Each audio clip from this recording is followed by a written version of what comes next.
어떤 여대생이 택배를 주문하게 됐는데요. 택배를 주문하게 되면 그 주문서 맨 밑에다가 특별하게 요청사항이 있으면 쓰게 돼 있죠. 뭐 대개는 그냥 안 쓰거나 혹은 빨리 보내주세요 뭐 이렇게 쓰게 되는데, 이 여대생이 장난기가 발동해 가지고 뭐라고 거기다 써놨냐면, 택배기사 아저씨가 저희 집에 오면 문 밖에서 공주님 나와주세요 불러주세요 이렇게 쓴 거예요. 근데 장난으로 자기도 쓰고 잊어버린 거예요. 그리고 며칠이 지났는데 갑자기 초인종이 울리더니만 누구세요? 그랬더니 공주님 나와주세요 그런 거죠. 에? 누구세요? 다시 물었더니 왕자님입니다. 선물 왔어요. 그러더라는 거죠. 참 택배기사 아저씨 센스지요. 그래서 너무 즐거웠다고 실제 있었던 일을 라디오 사연에 올렸더라고요. 요즘 불쾌지수가 참 높아지는 그런 무더위가 연일되고 있습니다. 이렇게 불쾌지수가 높아지면 평소보다 싸움이 많아진대요. 싸움. 건들지 마라. 나 지금 짜증나 죽겠다. 이런 거죠. 여러분은 왕자요 공주임을 잊지 마시기를 바랍니다.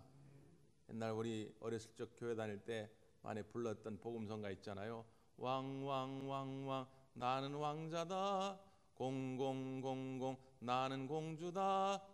어디 공주요? 어디 왕자요? 하나님 나라에. 내가 왕자요 공주임을 확실히 인식할 수 있다면 조금 무더워도 좀 짜증나도 하나님께 맡기십시오. 하나님이 오늘 내 인생을 책임져 주실 줄 믿습니다. 이번 여름에 그래서 우리가 하나님께 조금 더 맡기는 인생, 하나님과 더 가까이 갈 수 있는 것을 우리가 살펴보고 있어요. 지난주에 우리가 상처를 맡기자 그랬습니다. 상처를 맡기면 우리가 과거로부터 자유로워질 수 있습니다. 지나간 날 과거의 상처 때문에 현재의 삶을 그르치고 미래를 계획하지 못하는 참 어리석은 인생을 사는 사람이 의외로 많아요. 여러분, 상처를 주님께 맡기시고 지나간 날의 부정적인 과거로부터 자유할 수 있기를 바랍니다. 오늘 말씀의 주제는 두려움입니다. 두려움을 맡기는 것은 미래로부터의 자유로움입니다.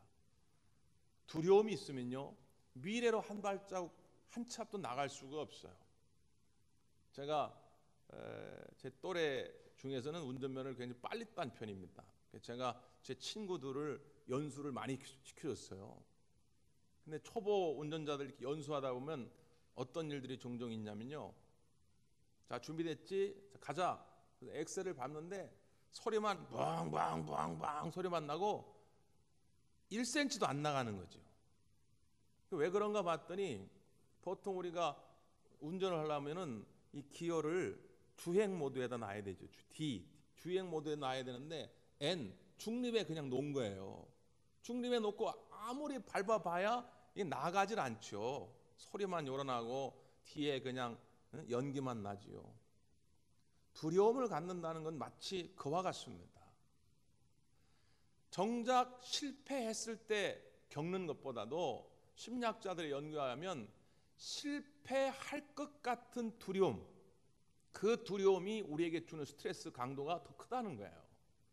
정작 병원에 가서 수술대 위에 올라가지고 수술하는 것 그건 별거 아닌데, 그 수술대 올라가기 전에 겪는 그 두려움, 그 공포가 아주 극에 달한다는 거죠. 저도 개인적으로 치과 치료를 별로 안 좋아하는데 정작 치과 치료를 받으면요, 받을 때는 몰라요. 왜요? 마취라니까. 근데 이제 그 마취하기 전에 막 준비하고 막 칼 쫙 놓여 있고 말이죠. 그 다음에 그 돌칼 있잖아요. 돌칼 다라락 하는 거. 아우 막 그 공포심, 그 두려움, 이것이 사람을 더 힘들게 한다는 거예요. 근데 문제는 뭐냐면 그 두려움을 갖는다고 해가지고 미래로 우리가 한 걸음 나아갈 수 있느냐? 문제 해결에 도움이 안 된다는 거죠. 물론 우리가 때로 우리의 삶에 긍정적인 두려움들이 있습니다. 어두운 골목길을 가려고 하면 야 저기 가면 괜히 두려운데 안 되겠다. 좀 큰 길로, 밝은 길로, 사람들이 많이 다니는 길로 가자.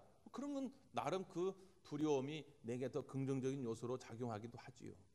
그런데 대개의 두려움들은 부정적인 요소로 우리에게 다가오게 됩니다. 어떤 경우냐면요, 이런 거예요. 두 사람이 있습니다. 한 사람은 나름 인생을 성공적으로 산 사람이라고, 한 사람은 나름대로 인생을 실패한 사람이라고 그래요.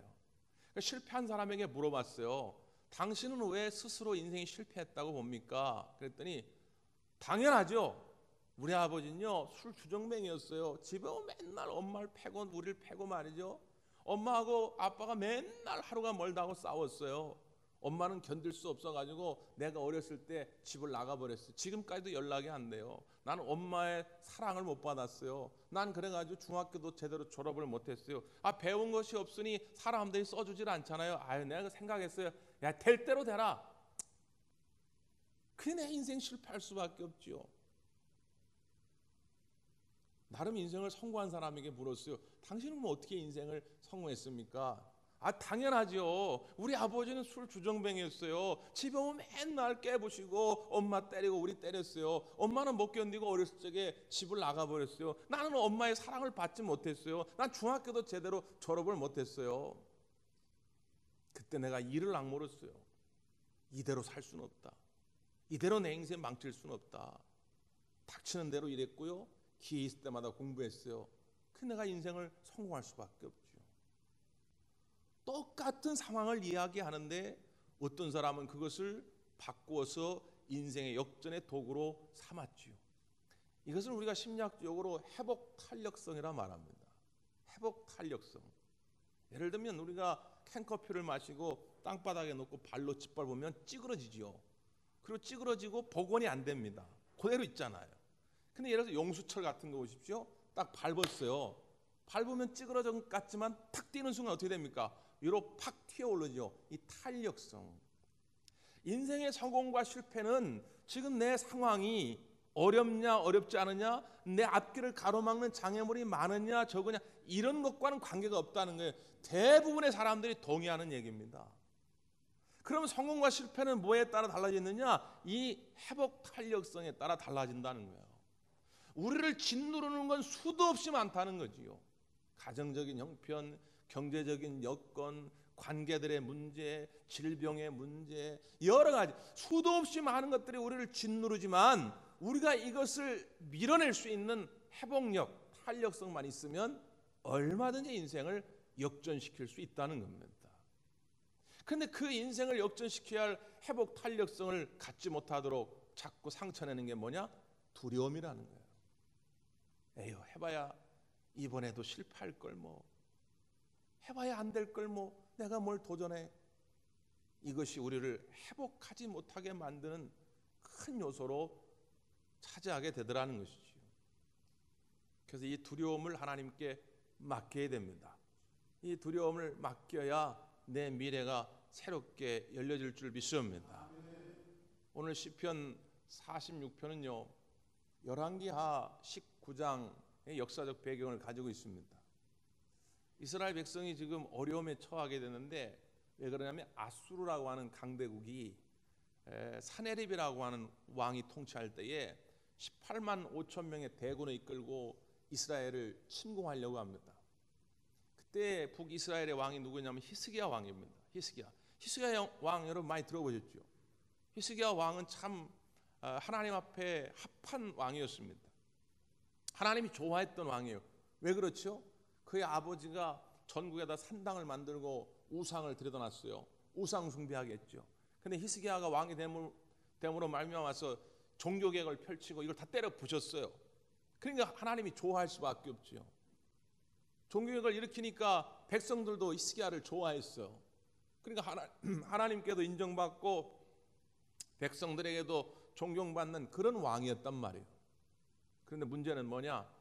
아수르가 딱 쳐들어오기 직전에 처하게 되니까 두려움이 생기기 시작한 거예요. 참 이게 무섭습니다.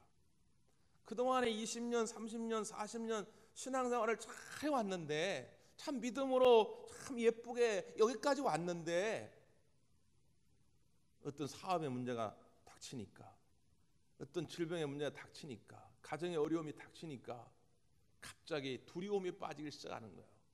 이 두려움이 우리의 믿음에 상처를 내기 시작합니다. 한없이 이 믿음을 무너뜨리게 만들어요. 그러니까 이 히스기야 왕이 하나님을 찾기는커녕 이걸 어떻게든지 이 피해 보자 말이죠. 혹시 사내립 왕이 돈을 좋아하지 않을까? 온갖 물질을 갖다 바칩니다. 근데 성경에 보니까 심지어 옛날에 이제 예루살렘 성전을 지으면 이 기둥이나 문 같은데 금으로 도배를 했거든요. 금. 근데 그 성전 문이나 기둥에는 금까지 다 긁어내 가지고 이걸 사내립 왕한테 갖다 준 겁니다. 근데 사내립 왕은 돌이킬 마음이 없어요. 안 되겠다 싶어 가지고 사신을 보내 가지고 당시 이제 북이스라엘은 이스라엘이 북쪽의 강대국이고 이 남쪽 밑에 강대국은 애굽이었거든요. 애굽. 그러니까 이 남쪽으로 가가지고 애굽한테 지원을 요청한 거예요. 근데 애굽도 손을 줬습니다. 괜히 여기 전쟁에 잘못 휘말려가지고 애굽도 피해를 보면 안 되니까 도와줄 수가 없다고 말하는 거예요. 그러니까 이 히스기야 왕과 이스라엘 백성들의 마음은 어떻게 말로 표현 못할 두려움에 휩싸이게 된 것이죠. 이것을 오늘 시인이 아주 시적 표현으로 이렇게 고백하고 있는 겁니다. 2절, 3절 한번 읽어보겠습니다. 시작.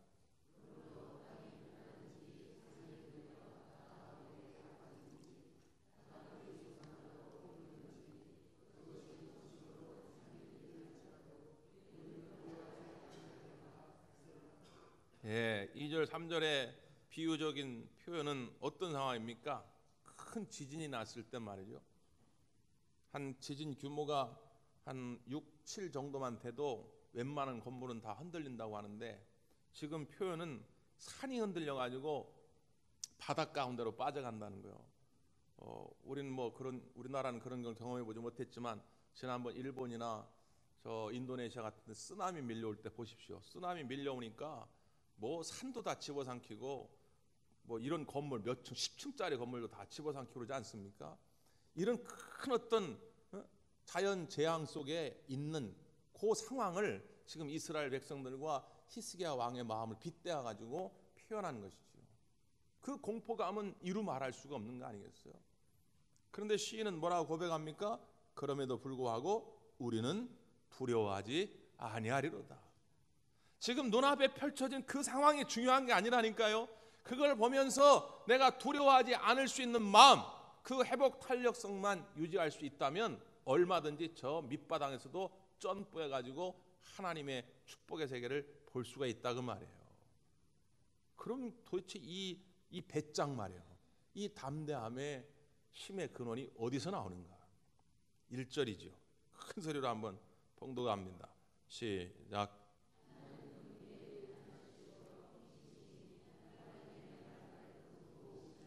아멘.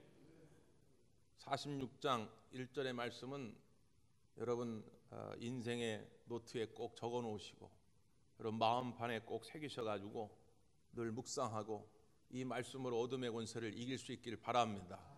수많은 우리 믿음의 선배요 동역자들이 이 시편 46편 1절의 말씀을 가지고 두려움을 이겨냈어요.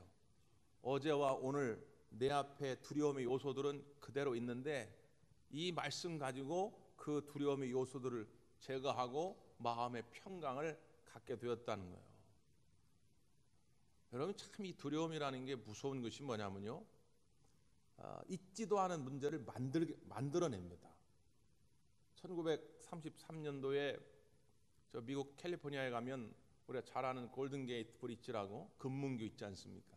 금문교를 세우게 되는데 공사하면서 자꾸 인부가 떨어지는 큰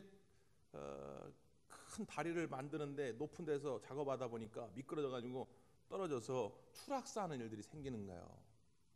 그럼 어떻게 하면 좋을까? 공사를 중단할 수도 없고 여러 사람이 머리를 맞대고 의논하다가 내놓은 안이 뭐냐면 그 공사 현장 밑에 쫙 그 그물망을 치는 겁니다. 그물망. 지금은 우리가 공사 현장 자주 보지만 그때까지만 해도 그런 일들이 별로 없었는데 그 그물망을 쫙 쳐놓은 거예요. 근데 놀라운 건 뭐냐? 그 이후로 떨어져 죽는 사람이 한 사람도 없었다는 거예요. 그 문제는 뭐냐? 그물망이 있냐 없느냐? 그걸 막 있는 것을 보게 되니까 마음에 안정감이 드는 거예요. 안정감이 드니까 미끄러지거나 실족하지 않는 거지요. 근데 그 그물이 없을 때는 왠지 떨어질 것 같은 두려움이 계속 생기다 보니까 자꾸 사고가 나는 거예요. 오늘 1절의 말씀이 그 이야기예요. 하나님은 나의 피난처가 되신다. 하나님이 나의 안전망이 되신다. 이 확신이 있으면 두려움도 떠나가게 된다는 겁니다. 정말 그럴까? 여러분, 여기 말하는 이제 피난처, 이게 무슨 말이냐면, 저희 이제 집에 그 아파트 지하 주차장이 있는데, 지하 주차장 들어가는 입구에 보면 표지판이 하나 붙어 있어요. 여러분의 집에도 다 그런 게 있을 텐데, 지하에 보면 그 표지판이 뭐죠? 민방위 이렇게 표지판 있고, 거기 뭐라고 써 있냐면 쉘터, 대피소 이렇게 되어 있습니다. 대피소.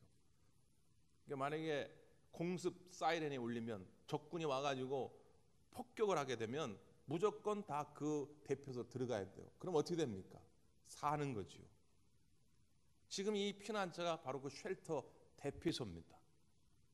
아무리 적군이 온갖 무기로 공격해 온다 할지라도 이 안에만 있으면 사는 거예요. 하나님은 나의 피난처가 되신다. 내가 하나님께만 있으면 모든 악한 권세들의 그 공격으로부터 나는 살 수 있다. 이 확신이 생기면 내 안에 두려움은 사라지게 돼 있습니다. 이런 경우죠. 자, 제 성경에 보면 7절에 만군의 여호와께서 우리와 함께 하시니 야곱의 하나님은 우리의 피난처시로다 이렇게 했는데, 제 성경 1번으로 번호가 되어 있는데 여러분 다 번호가 붙어 있죠? 그 번호를 따라 밑에 해석을 보면 뭐라고 각조가 달려 있습니까? 산성이시로다. 그러니까 어떤 성경 사본에는 산성이시로다 이렇게 써 있다는 거죠. 이 산성은 어떤 산성이냐? 옛날 유대인들이 가지고 있던 도피성 제도입니다. 도피성. 그러니까 어떤 큰 범죄, 주로 살인을 저질렀을 때 지금처럼 뭐 경찰이 있고 검찰이 있어가지고 수사를 하고 또 1심, 2심, 3심 제도가 있어가지고 공정한 재판을 받고 이렇게 어떤 형량을 부여하는 것이 아니라, 그때는 만약 사람 죽였다 그러면 그 자리에서 그냥 돌로 때려 죽여도 상관이 없는 거예요.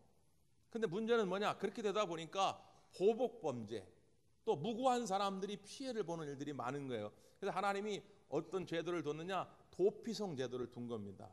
아무리 중한 범죄를 저질렀어도 전국 도처에 도피성이 있는데 일단 그 도피성으로 들어가면 누구도 건들 수가 없어요. 사는 거예요. 이 도피성은 나중에 구원의 도성, 하나님의 나라의 모형을 보여주는 것이죠. 우리가 어떤 죄를 저질렀을지라도, 물론 우리끼리는 네가 좀 죄가 크다, 네가 작다 할 수 있지만 하나님 보실 때는 우리 다 동일한 죄인인데, 어떤 죄를 가지고 있을지라도 하나님께 피하면 도피성 되신 하나님께서 우리를 보호해 주시고 살려 주실 줄 믿습니다. 그 하나님. 그러니까 이 말씀을 묵상하는 이들에게 있어서 이 구조는 얼마나 힘이 되는지요. 이 시편 46편은 루터의 시편이라고 하는 별명이 붙어 있습니다. 루터가 종교개혁 당시에 이 카톨릭의 교권 세력과 싸우냐고 얼마나 많은 위기들을 만났는지 몰라요. 해유와 온갖 협박들도 죽여버린다, 이런 공갈 협박들을 많이 당했거든요. 그럴 때마다 루터가 묵상한 말씀이 이 말씀이에요. 그래서 이 말씀을 근거로 해가지고 영감을 얻어 작사한 찬송이 있죠. 내 주는 강한 성, 내 주는 강한 성이요 방패와 병기 되시니, 그 찬양이 있잖아요. 그냥 종교할 때마다 이 찬송을 부르면서 또 오늘 이 1편의 말씀, 하나님은 우리의 피난처가 되시며, 이 말씀을 묵상하면서 그 모든 두려움을 떨쳐낸 것입니다. 여러분, 사람에게 있지 않아요. 히스기야 왕은 애굽을 찾아갔다가 더 실망만 했어요. 여러분도 그럴 때 많을 겁니다. 이 사람은 정말 내 피난처가 될 줄, 내 쉼터가 될 줄 믿었는데 이 사람마저도 나한테 상처 주는 말을 하고 나를 등지고 떠나갈 때가 얼마나 많은지. 그러나 우리 하나님은 변치 않고 여러분을 품어주시고 여러분의 피난처가 될 줄 믿습니다. 또 하나, 쉼이 되어주시고 환난 중에 구체적인 도움이 되신다는 거예요. 어떤 식으로요? 참 이것도 시적 표현인데 얼마나 아름다운지요. 뒤에 우리 5절 한번 읽어보겠습니다. 5절 시작.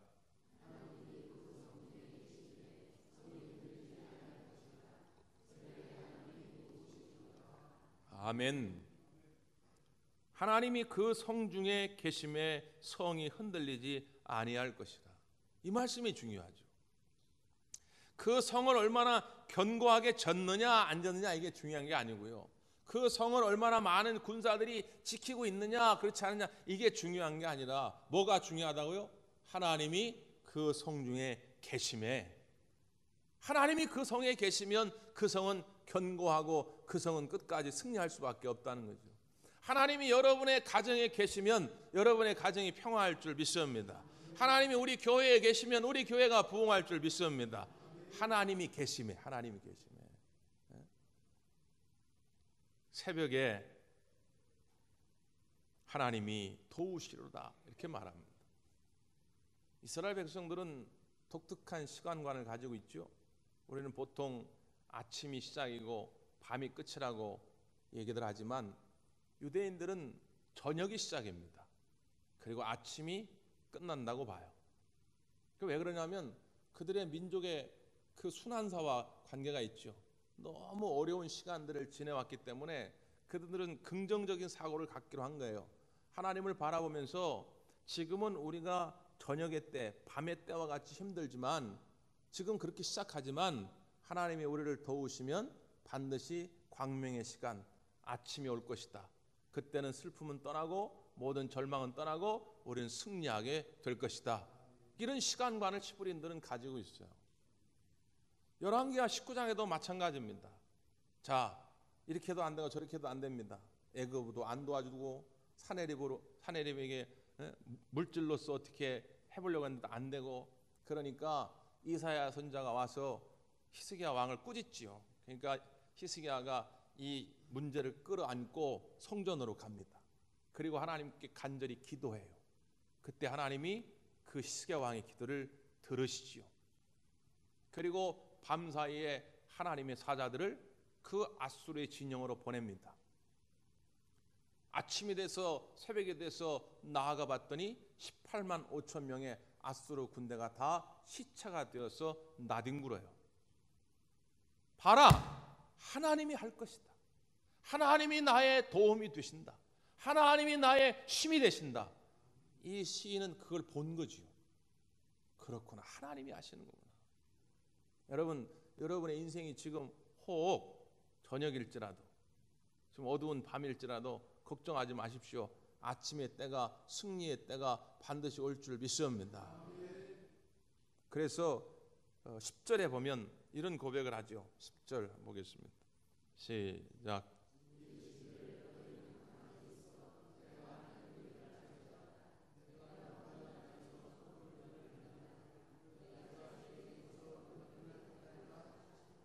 아멘.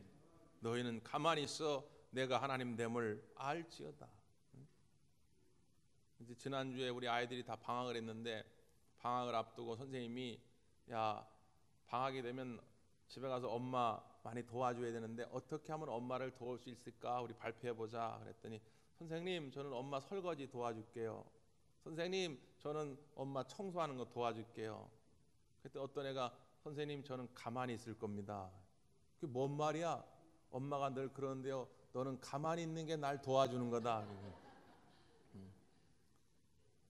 여러분, 때로는요 하나님 앞에서 가만히 있는 게 나은 거예요. 제발 그 의심의 소리, 제발 그 두려움에 떨며 공포에 떨며 인생을 망가뜨리지 말고 가만히 있어. 하나님이 어떻게 너를 구원하시는가를 봐라. 지금 그 얘기거든요. 만군의 여호와께서 우리와 함께 하시니. 보통 심리학자들이 두려움에 대한 이야기를 할 때 그런 예를 많이 들어요. 예를 들면 뭐 10이라고, 만약에 우리가 느낄 수 있는 두려움의 수치가 10이 최고라고 하면 그런 최고의 공포감, 두려움을 누리는 상황이 어느 때냐면 밤중에 산을 내가 이렇게 홀로 가는데 갑자기 큰 늑대 한 마리가 나타나는 겁니다.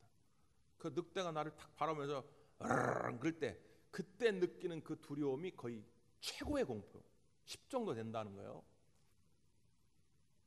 근데 만약 그때 내 손에 횃불과 그리고 저 늑대를 물리칠 수 있는 어떤 무기, 칼이나 뭐 망치나 도끼나 이런 게 있다면 그 두려움이 10에서 지수가 한 9나 8로 떨어진답니다. 그런데 더 흥미로운 연구 결과는 뭐냐면 그때 내 옆에 내 친구가 같이 횃불과 칼을 들고 서 있는다면 두려움이 10에서 9 정도로 떨어지는 게 아니라 10에서 절반으로 떨어진답니다. 근데 그 친구가 한 명이 아니고 옆에도 있고 옆에도 있고 옆에도 있고 한 10명, 20명쯤 있다고 생각해 보십시오. 횃불 들고 칼을 들면. 그럼 어떻게 될까요? 두려움이 제로가 됩니다. 그리고 상황은 완전히 반대가 돼가지고 저 늑대가 우리의 두려움의 대상이 아니라 저건 그냥 사냥감입니다. 야, 빨리 잡아가지고 우리 저 늑대 고기에다 포식 한번 하자. 완전히 상황이 바뀌어져 버린다. 가데스 바네에서 여리고성을 앞두고 가나안 땅을 이제 정탐하게 하죠.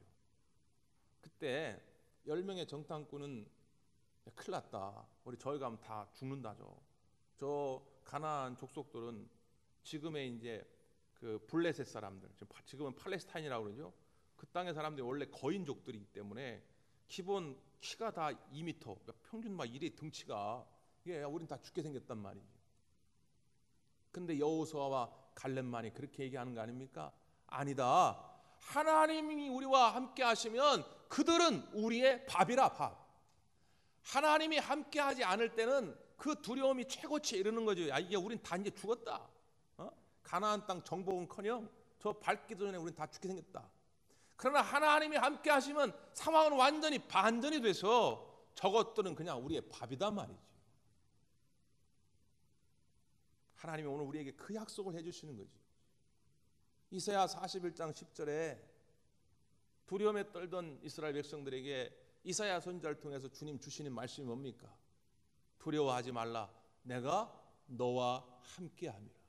놀라지 말라. 내가 너를 도우리라. 나의 의로운 오른손으로 너를 붙들리라.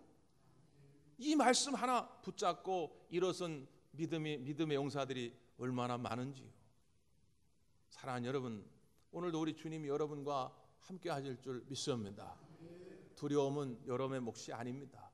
두려움은 하나님께 맡기시고 담대함으로 여러분의 꿈을 이어갈 수 있기를 간절히 바랍니다. 기도하겠습니다.